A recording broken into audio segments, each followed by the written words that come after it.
बाबूजी आपका स्वागत है। और आज जो मेरा क्वेश्चन है कि जैसे कई लोगों के लिए इस धरती लोक पे ही स्वर्ग और नर्क जैसी स्थिति है। कई लोग ऐसे हैं, मतलब उनको दिन में खाना भी नहीं मिलता। पृथ्वी पे 50% ऐसे लोग हैं जिनको खाना भी नहीं मिलता और उनके लिए ही ये जिंदगी ही नर्क है। तो मैं ये जानना चाहता हूँ कि कई बार ऐसा कहा जाता है कि मृत्यु के बाद तुम स्वर्ग में जाओगे या मृत्यु के बाद तुम नर्क में जाओगे। तो क्या वाकई में पृथ्वी लोक से स्वर्ग और नर्क अलग जगह है या पृथ्वी लोक पर ही स्वर्ग और नर्क का आत्मा अनुभव करती है? आप बताइए। देखो, ये तो मृत्यु लोक है ना। हम्म। तो जहां हर वक्त मृत्यु का डर रहता है, हम्म। तो स्वर्ग लोक का मतलब सुख का अनुभव होगा उस आत्मा को, चाहे कितना भी करोड़पति हो, चाहे प्लेन में बैठकर घूमता हो, उसका चार्टर प्लेन हो, चाहे उसकी प्लेटिनम की गाड़ी हो, उसके बाद कई हजार अरब का मालिक हो, कई देश का प्रेसिडेंट हो। हाँ, तो क्या उसको मृत्यु का डर, जहां डर है वो स्वर्ग का अनुभव करा पाएगा? नहीं। तो स्वर्ग में तो स्वर्ग की आयु कितनी होती है? स्वर्ग में जो जाता है तो ऊपर, स्वर्ग तो शास्त्रों में ऊपर बताया ना। मरने के बाद आत्मा स्वर्ग में कौन जाती है? जो जिन्होंने बहुत, जिनको ज्ञान होता है, जिनको नॉलेज होता है मुझे ऊपर जाना है स्वर्ग लोक में। तो दूसरे लोग जो है भूलोक से ऊपर भूभुर लोक में जाता है, फिर स्वर्ग लोक में जाता है। तो स्वर्ग लोक में तो 3 तत्वों की शरीर होता है, यहाँ तो 5 तत्वों की बॉडी में तुम्हें स्वर्ग कहां से मिलेगा? क्योंकि वहां मृत्यु नहीं, इसलिए वहां भय नहीं है। इसलिए कई लोग जो है, कई, मैंने समझता हूँ कई साधु संत भी लोगों को मिसगाइड करते हैं, ये धरती पर ही स्वर्ग है तो कहीं नरक है। मगर जब अगर स्वर्ग होता है तो स्वर्ग की आयु कितनी होती है? वहां आत्माओं की आयु कितनी होती है? स्वर्ग लोक में आत्मा अगर लाखों साल होती होगी। हाँ, एक कल्प होता है। स्वर्ग लोक की प्रलय, भूलोक, भूलोक, स्वर्लोक, तीनों लोक कब खत्म होता है? जब पहले अर्ध प्रलय होता है, 4 युग होता है पूरा तब, और अर्ध प्रलय, प्रलय और कल्प प्रलय। तो ब्रह्मा का एक दिन में, ब्रह्मापुरी में एक दिन होता है, तब ये स्वर्ग का विनाश होता है। तो आपका कहने का मतलब है कि अगर कोई आत्मा इंद्र पद को प्राप्त करती है तो वो एक कल्प तक इंद्र स्वर्ग पद में को रहेगी। देखो, इंद्र तो तीनों लोक का स्वामी है ना। भूलोक, भूभुरलोक, स्वर्गलोक, तीनों लोक का स्वामी है। मगर वो भले इंद्र लोक ना माने, मगर स्वर्ग के सुख तो वहां कल्प वृक्ष होते हैं। चलिए, मानिया कि इंद्र की बात नहीं करते, कोई आत्मा की बात करते हैं। अगर कोई आत्मा यहाँ से स्वर्ग में जाती है तो वो एक कल्प तक स्वर्ग में रहेगी। ऐसे सबकी गारंटी नहीं है। जितनी आत्मा में पावर भरी, इतना टाइम वो स्वर्ग लोक में रहेगी। ठीक है। फिर वहां भी बहुत भोग भोगती है, देवता ही भोगी होते हैं ना। ठीक है। यहाँ से जितनी आत्मा पावर भर के गया उतना टाइम वो रहेगा, और ज्यादा अगर कम वहां भी तपस्या करता है उनको, तो बाईपास एक रोड होता है स्वर्ग लोक से ऊपर जाने का, चौथे लोक में। तो कई आत्माएं जानती है कि मुझे स्वर्ग लोक भी नहीं रहना है, नहीं तो मैं नीचे गिर जाऊंगा। हाँ, यहाँ तो ब्रह्मा का एक दिन का ही आयु से ज्यादा ये स्वर्ग लोक का। तो मुझे यहाँ धरती तो चौथे लोक में चली जाती, स्वर्ग लोक से महालोक, फिर उससे ऊपर जन लोक, तप लोक, फिर ब्रह्मापुरी में जाती है। फिर बोलते हैं ब्रह्मापुरी से भी आगे विष्णुपुरी, वैकुंठ जाती है। इससे भी ऊपर शिवपुरी में चले जाती है, तो वो अमर लोक है। परमधाम चली जाए तो अमर लोक है ना।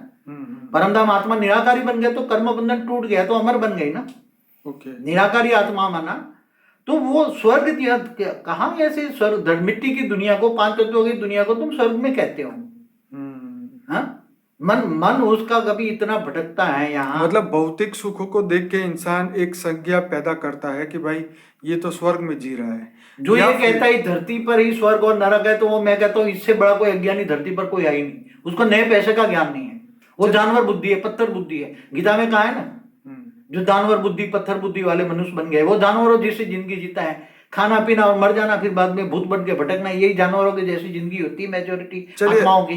दूसरी बात करते हैं कि जो लोग वाकई में दुख की दुनिया, इसी दुनिया में जिनको खाने को रोटी भी नहीं मिलती और नर्क जैसी उनकी जिंदगी है, तो क्या वो वाकई में नर्क भोग रहे हैं या उसको इसके मृत्यु के बाद कोई और नर्क में जाना होगा? देखो, एक बात बताऊं, कभी भी आत्मा जो कभी बहुत गरीब होती हैं, मगर कई गरीब लोगों में भी अच्छी आत्माएं, वो समझती है कि मैं मेरे कर्मों का हिसाब किताब में भोग रही क्या।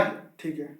तो जो ज्यादातर जो अच्छे अच्छे लोग आए हैं ना, वो ज्यादातर एकदम गरीबी से बहुत हाई छलांग लगाई है। आप देख लो, कई अच्छे अच्छे इंसानों की, बहुत लोगों की स्टोरी है। हाँ, जिनको खाना भी नहीं मिलता था, रोटी भी नहीं मिलती थी, रहने का मकान नहीं था, सड़क पे रहते थे।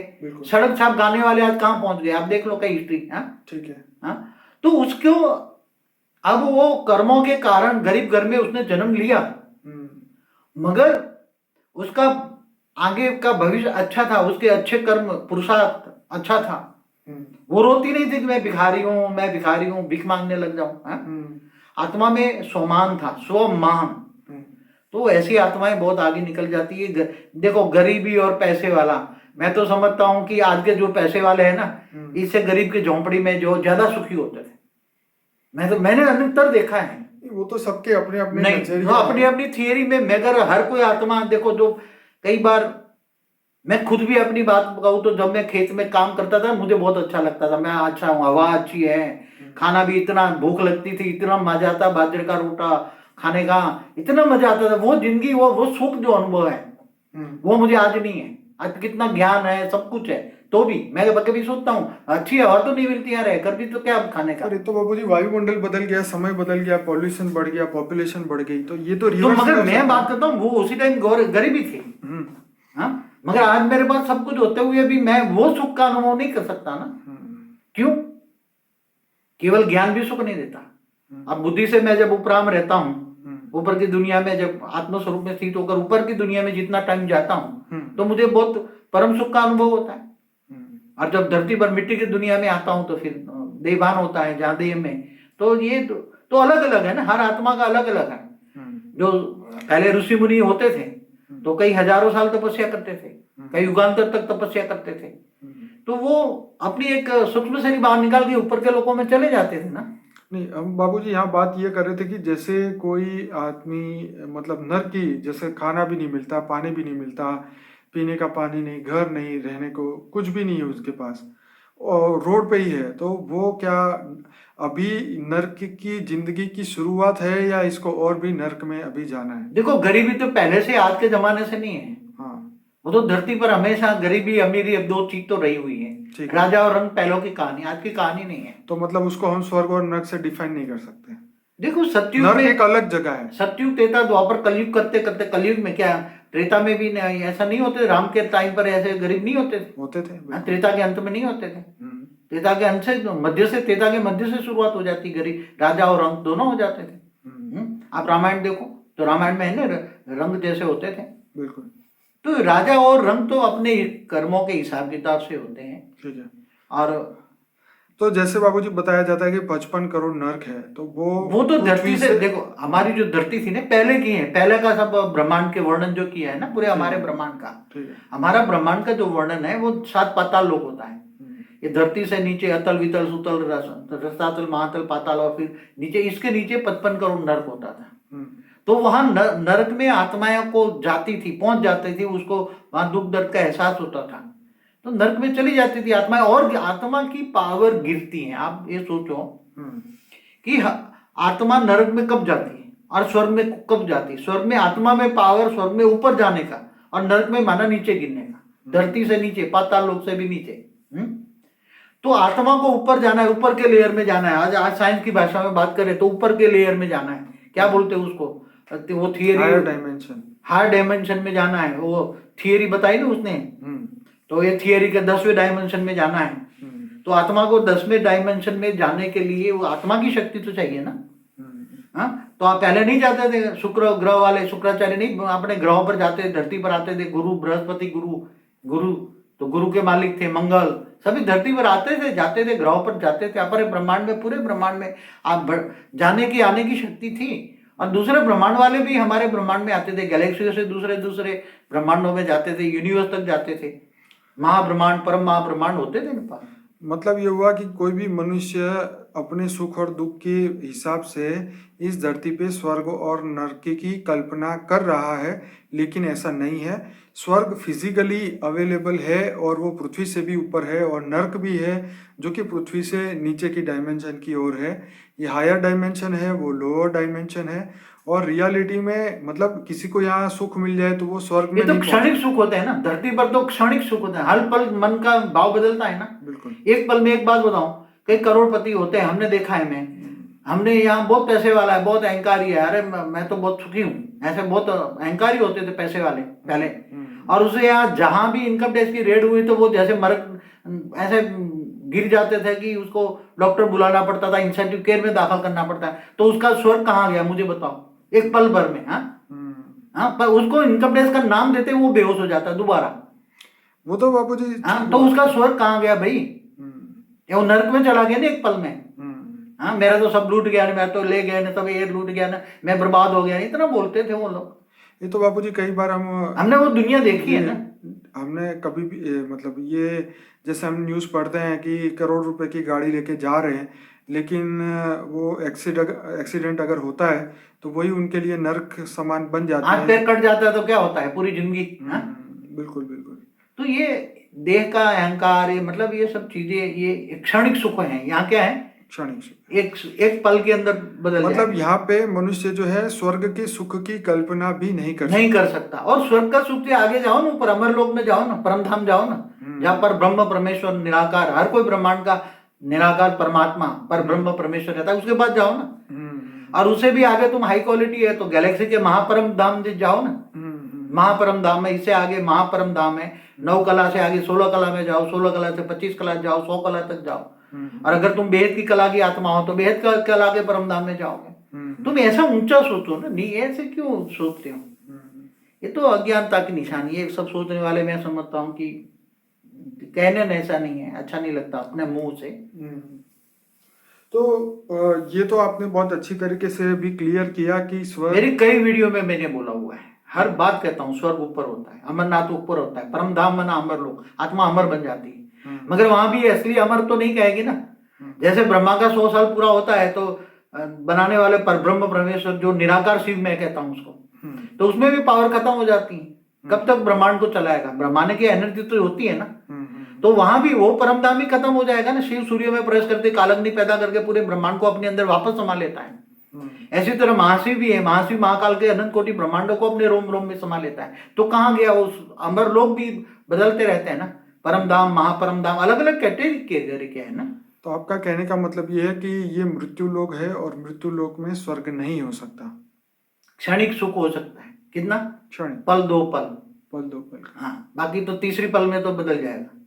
मन जैसे बदलता है ऐसे सुख भी बदलता जाता है। जैसे मनुष्य का मूड दिन में 100 बार बदलता रहता है, कभी हंसता है, कभी रोता है, कोई कभी पता ही नहीं क्या हो रहा है।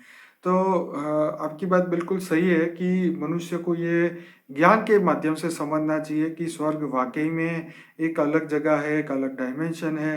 और ये धीरे धीरे इस बात को, क्योंकि शास्त्रों को झूठा बता दिया जाता है तो उसके बारे में लिखी हुई बातों को और उसके मगर क्यों क्रिश्चियन लोग तो कहते हैं हेवन ऊपर में। हेवन है, बोला है ना। बिल्कुल। अरे ये मुसलमान भी नहीं कहते, क्या कहते हैं? जन्नत कहते हैं ना। तो सभी धर्म वाले तो मानते ही है ना। केवल बौद्ध धर्म वाले नहीं मानते, नो वो तो आत्मा ना परमात्मा मानते हैं बौद्ध धर्म वाले। वो तो नास्तिक धर्म है। वो तो हिंदू धर्म वाले भी कहते हैं कि नास्तिक धर्म है। विष्णु का नास्तिक अवतार बताते हैं वो लोग।